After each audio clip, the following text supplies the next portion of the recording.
Foto pelakor di profil ponsel suamiku bab 70-72. Serani Gunawan, seorang wanita yang lebih memilih bercerai daripada terus dikhianati oleh Agung suaminya, serta diperlakukan tidak baik oleh mertua dan kakak iparnya. Bagaimana akhir kisah cinta Serani? Apakah ia dapat menemukan cinta sejatinya? Jangan lupa komen, like, dan subscribe ya. Terima kasih. Bab 70. Maaf, permisi, aku berusaha menerobos kerumunan para ibu-ibu dan remaja yang sibuk memotret wajah Pras. Cukup sulit melewati para wanita itu. Namun akhirnya aku tiba di hadapan Pras. Pria itu tersentak melihatku yang sudah berlinang air mata. Pras, Giska belum ketemu. Jeritku tanpa sadar. Bunda kenapa nangis? Sontak aku menoleh ke arah suara yang sejak tadi aku rindukan. Astaga, ternyata Giska ada di samping Pras. Tangan kiri pria bule itu sedang menggenggam erat jemari Giska. Sementara tangan kanannya sedang mengusap-usap pangeran yang mulai mengantuk. Jelas saja aku tadi tak bisa melihat Giska, karena tertutup oleh para wanita yang berebut hendak berfoto bersama Pras. Giska, sini, nak. Tanpa peduli pada semua mata memandang, aku meraih putriku dan membawanya menjauh dari kerumunan itu. Tak kuhiraukan panggilan Pras berkali-kali menyebut namaku. Entah kenapa rasanya kesal sekali hati ini. Kenapa Pras tidak mengabariku bahwa ia sudah menemukan Giska? Kenapa ia malah sibuk menjawab pertanyaan-pertanyaan para wartawan dan penggemarnya itu? Sekilas aku menoleh ke belakang, ternyata Pras juga sedang menatapku dengan rasa bersalah. Ah, biar saja, hatiku masih kesal dan marah. Giska, sini, kamu kemana aja tadi? Bunda cariin kamu kemana-mana. Aku memeluk dan menciumi wajah putriku itu. Giska menatapku bingung. Jemarinya terangkat mengusap air mataku. Bunda jangan nangis. Giska tadi ada sama tante-tante di sana, diajak foto-foto. Mereka bilang, Giska anaknya Om Bule. Giska terkekeh di sela-sela ceritanya. Tante-tante mana, sayang? Tanyaku bingung. Itu Bunda, yang lagi pada foto-fotoin Om Bule. Giska menunjuk kerumunan yang sudah mulai bubar. Namun masih ada para remaja yang minta berfoto dengan Pras. Aku melihat Pras tersenyum saat berfoto dengan mereka. Sok narsis banget. Mentang-mentang foto dengan para gadis. Aku terus menggerutu dalam hati. Aku menuntun Giska kembali menuju saung kami tadi. Aku duduk, bersandar, rasanya sangat lelah, namun lega karena Giska sudah ada bersamaku. Suara bariton dari seorang pria yang sangat tidak asing di telingaku terdengar tak jauh dari tempatku duduk. Pangeran sepertinya mengantuk. Kamu kasih ASI dulu. Mana ASI botolnya? Aku yang tadi hendak marah-marah pada pria itu, tiba-tiba merasa tidak tega. Kenapa aku harus marah-marah pada pria yang sangat menyayangi anak-anakku? Ini kamu gendong pangeran, biar aku yang memanaskan botol susunya. Tanda seru petik 2, Pras meraih botol susu di tanganku. Kemudian dengan perlahan memindahkan pangeran yang sudah mulai gelisah ke pangkuanku. Pras meraih sebuah gelas kosong dan mengisinya dengan air panas dari termos kecil yang selalu kubawa. Lalu Pras memasukkan botol susu itu hingga asinya menjadi hangat. Beberapa menit kemudian Pras memberikan botol susu itu padaku. Aku memangku pangeran sambil memberinya susu. Giska sudah asik dengan bonekanya. Pras duduk bersandar tak jauh dariku. Terus menatapku yang masih diam. Entah kenapa aku masih enggan bicara. Kehilangan seseorang yang sangat kita cintai, apalagi seorang anak, rasanya sangat sok. Jiwaku seakan menghilang sesaat. Pangeran sudah terlelap. Aku membaringkan putraku itu di tepi saung. Tiba-tiba seorang pelayan mengantarkan nasi dan bermacam lauk pauk. Entah kapan Pras memesannya. Makan dulu. Aku menggeleng. Rasanya tak selera sama sekali. Padahal makanan yang dipesan Pras adalah makanan kesukaanku. Ikan gurame bakar dan sambal kecap. Giska makan? Iya, Om. Giska lapar. Giska makan pakai apa? Tanyaku sambil menyendokkan nasi ke piringnya. Pakai ikan, Bunda. Aku memisahkan tulang-tulang ikan dari dagingnya. Agar putriku itu tak kesulitan, Bunda makan juga. Ujar Pras. Ia mengisi sebuah piring kosong dengan nasi, potongan ikan bakar dan sambal kecap. Ini, dihabiskan, ujarnya sambil menyodorkan piring yang sudah berisi lengkap itu ke depanku. Tapi aku nggak mau makan, Pras. Aku masih sok. Kamu juga tadi nggak ngabarin aku kalau Giska sudah ketemu. Aku telepon nggak diangkat, malah sibuk dengan para penggemarmu itu. Tumpah sudah amarahku yang sejak tadi kutahan. Air mataku kembali berlinang. Pras beringsut mendekatiku dan membawa wajahku ke dalam dekapannya. Aku minta maaf. Aku nggak bermaksud mengabaikanmu. Tadi semuanya terjadi begitu cepat. Dan aku terlalu bahagia saat Giska telah aku temukan. Aku menumpahkan tangisku di dadanya. Berkali-kali kurasakan Pras mencium puncak kepalaku. Dadaku terasa begitu sesak. Bunda sedih gara-gara Giska ya, Om. Tiba-tiba Giska bertanya dengan nada bersalah. Bukan, sayang. Tapi Bunda lagi marah sama Om, sahut Pras. Sontak aku mendongakkan wajahku padanya. Pria yang begitu menyayangi anak-anakku. Bahkan ia rela menghabiskan waktunya untuk menjagaku dan kedua anakku. Pantaskah aku marah padanya? Enggak, Giska. Bunda nggak mungkin marah sama On Bule. Dia sudah sayang banget sama Giska dan Pangeran. Mana mungkin bisa Bunda marah pada orang sebaik Om Bule. Aku beringsut menjauh dari Pras dan mendekati Giska. Kalau sudah nggak marah berarti harua makan. Kasihan nanti Pangeran, kalau asinya kurang. Pras kembali menyodorkan piringku yang masih belum kusentuh. Pras benar, jika aku nggak makan, tentunya asiku untuk Pangeran akan berkurang. Bodohnya aku yang tak berpikir sampai ke situ. Emosi membuatku tak bisa berpikir jernih. Setelah selesai makan, kami bersiap-siap untuk kembali ke bungalow. Pras membantuku membawa stroller dan tas yang berisi perlengkapan Pangeran. Sementara aku menggendong Pangeran masuk ke dalam mobil. Di perjalanan, Giska dan Pangeran tertidur. Sera, aku tadi benar-benar minta maaf. Kamu pasti panik dan kebingungan. Maafin aku, iya. Pras meraih tanganku dan menciumnya sekejap. Iya, sahutku singkat. Aku tak sanggup berkata-kata lagi. Berusaha untuk menutupi rasa gugup akibat debaran-debaran yang hadir karena sikap manis Pras barusan. Makasih. Iya, lanjutnya sambil membelai lembut puncak kepalaku. Hatiku menghangat, aku tak sanggup menahan senyumku. Akhirnya aku membuang pandangan ke jendela sambil mengulum senyum. Tak memakan waktu lama, kami pun telah sampai di bungalow. Aku sempat melihat tatapan sinis Tante Sarah saat mobil Pras melewati bungalownya. Namun Pras nampak tak peduli. Lah hanya menekan klakson mobil 2 kali saat melewati bungalow itu. Bik Yati menghampiri kami saat mobil Pras baru saja terparkir di halaman. Giska tidak usah dibangunkan biar aku gendong saja. Ujar Pras saat baru saja aku hendak membangunkan putriku itu. Aku masuk membawa Pangeran ke kamar, Pras mengikutiku sambil mengangkat Giska. Sampai di kamar, kami sama-sama membaringkan Pangeran dan Giska. Setelah posisi tidur anak-anakku aman, aku mengajak Pras keluar. Yuk keluar. Namun aku terkejut saat Pras justru menarik lenganku hingga aku membentur tubuhnya. Aku berusaha menjauh, namun Pras menahanku dalam dekapannya. Pras, aku terus berusaha melepaskan diri. Namun jantung ini terus berdebar tak menentu. Pras apa-apaan, sih, nggak baik berduaan gini dalam kamar. Protesku, siapa bilang kita berdua? Ada Pangeran dan Giska di sini.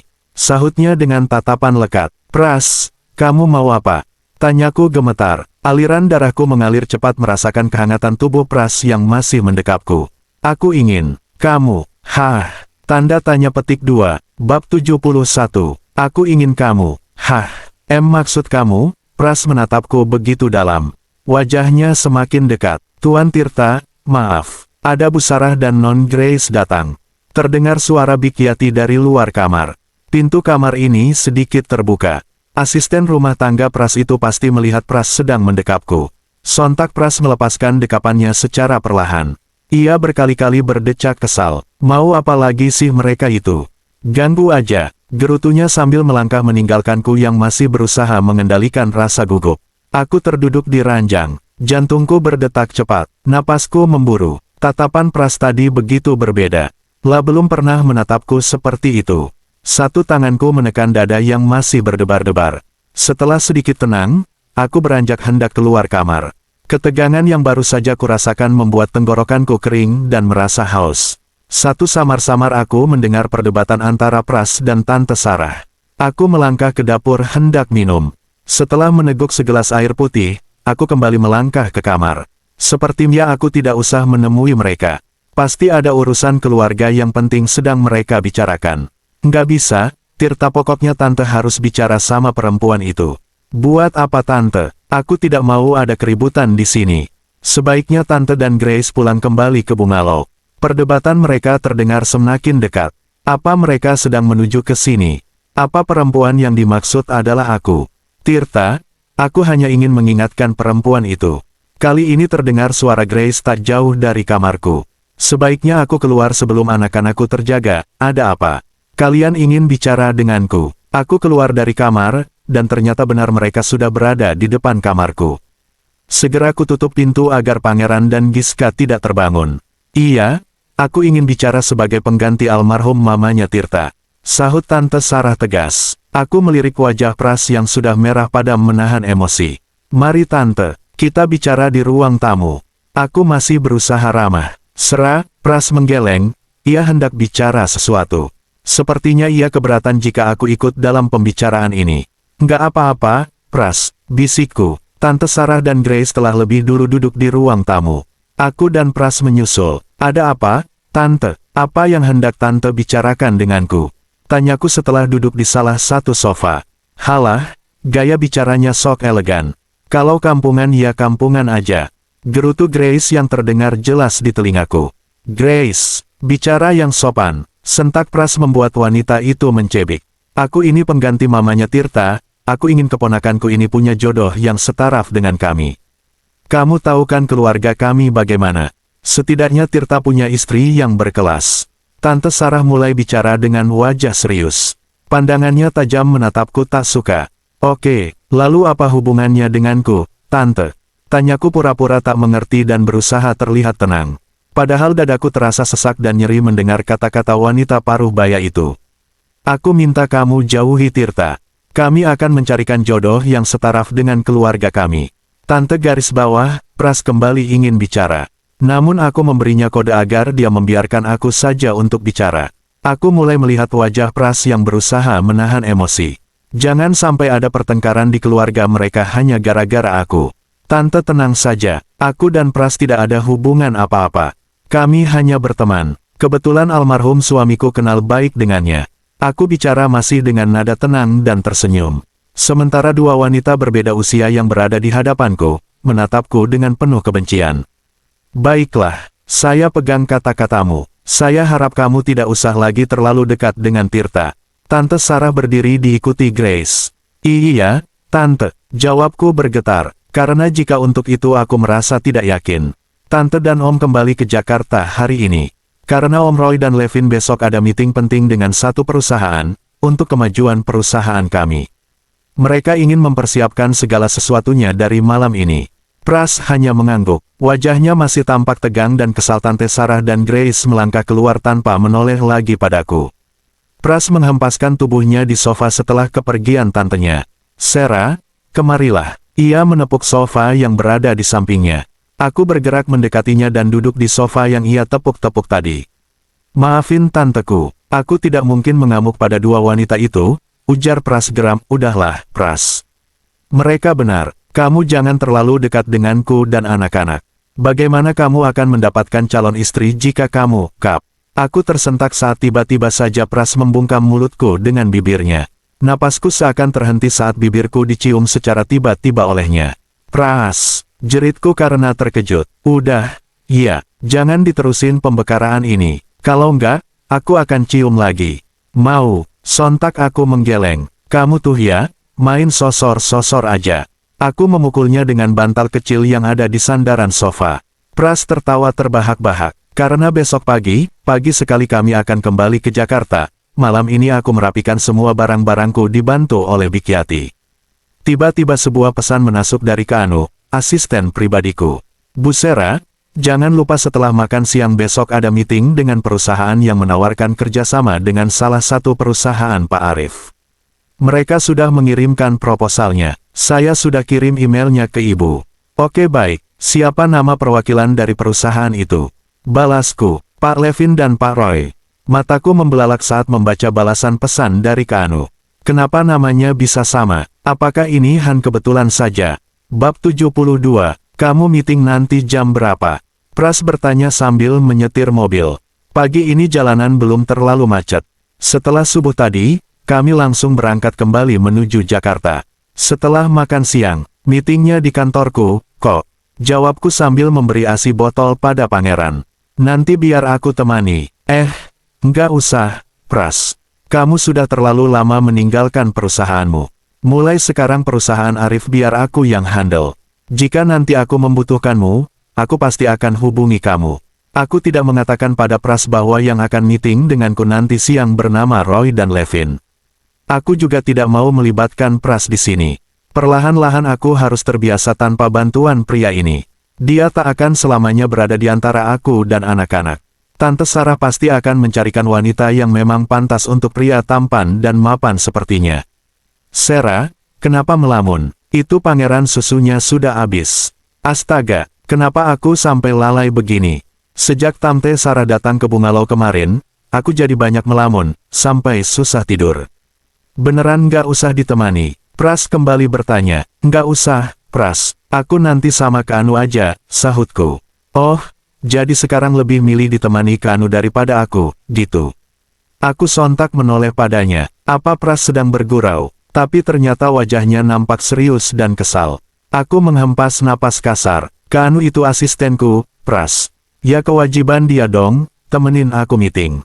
Itu kan memang kerjaannya dia. Jelasku tak terima seolah-olah aku ada sesuatu dengan asisten pribadiku itu.